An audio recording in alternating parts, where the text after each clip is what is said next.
I am not talking about Marty McSorley. I've been asked 1,000 times all over North America. Why wouldn't you answer that? Everybody wants to know what you think of the court's involvement. I know, that's you got 9,000 questions.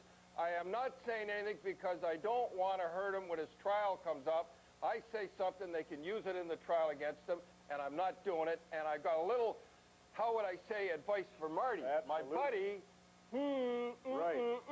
Marty, my boy, you're only burying yourself because they don't care. All they want is the story. They don't care about you. So give it that one. But I have to Too late, though. You see what he did the other night? No more. I don't want to hear no more. I don't want to hear what he said. So you say he made a mistake going on the first time? I'm just saying, shut up, don't do it anymore. But I have to laugh how the media, they just love this, don't they? They get their pound of flesh. They just love it. It's just something to them to dig in.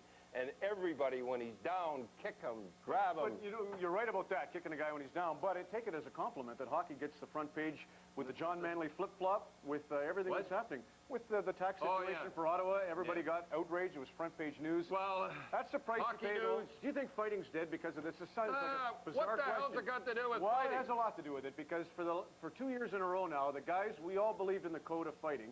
But when Bukaboom gets his severe concussion on a sucker punch, and when Donald Brashear, a fighter... You're ambushing me on this... I am ambushing you a little bit, but don't you think that's a really serious consequence coming out of this?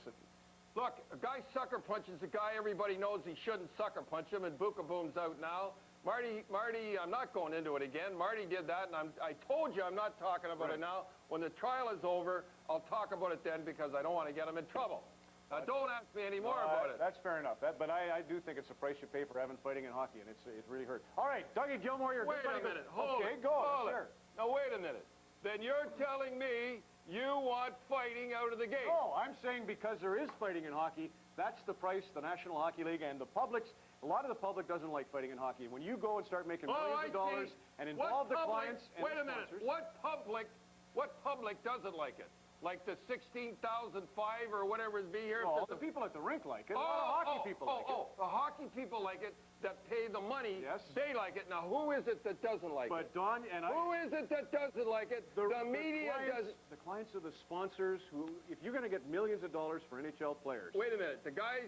What are you talking about? I'm saying because it's moved outside of just the hockey rink. It used to be that in your hockey community, everything was fine. But now, when Rod Brydon needs public taxpayers to come forward with money, or when you have major corporations involved, like in the States, say, those clients of those businesses now have a say. They're becoming de facto owners of hockey.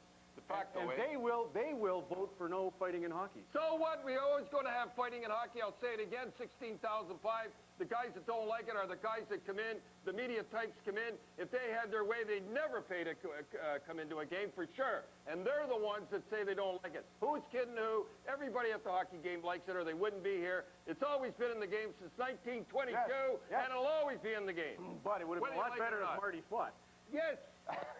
All right, Dougie Gilmour to Buffalo. What do you think of that? Dougie Gilmour, boy, what a trade. They got Gratton, too. When Pekka comes back, they're going to have the best three centers in the league. Talk about check. Gratton hit the crossbar. I'll ambush you again, because you always said there can only be one wolf with his tail in the air. Well, the one wolf will be Gilmour as long as he's there. I think he'll be there about 2 or 3 years. Pekka will learn from him. Pekka would love to learn from him. He's a young kid, and so would Gratton. They'll both show them how to lead. And Gratton hit the crossbar last night. But you know what really makes me laugh when I hear Yami Yeager? Did you see what he put in the paper? He said he's glad Pekka's hurt because he cheap shots everybody, especially Europeans. Here's a guy, 5'10", 165 pounds. Yami Yeager is 6'2", 210 pounds. Pick on little Yami, the big bully Pekka. But if you just say Yarmer, that's a great point. I said Yami, and his name is Yami, and it's Yager.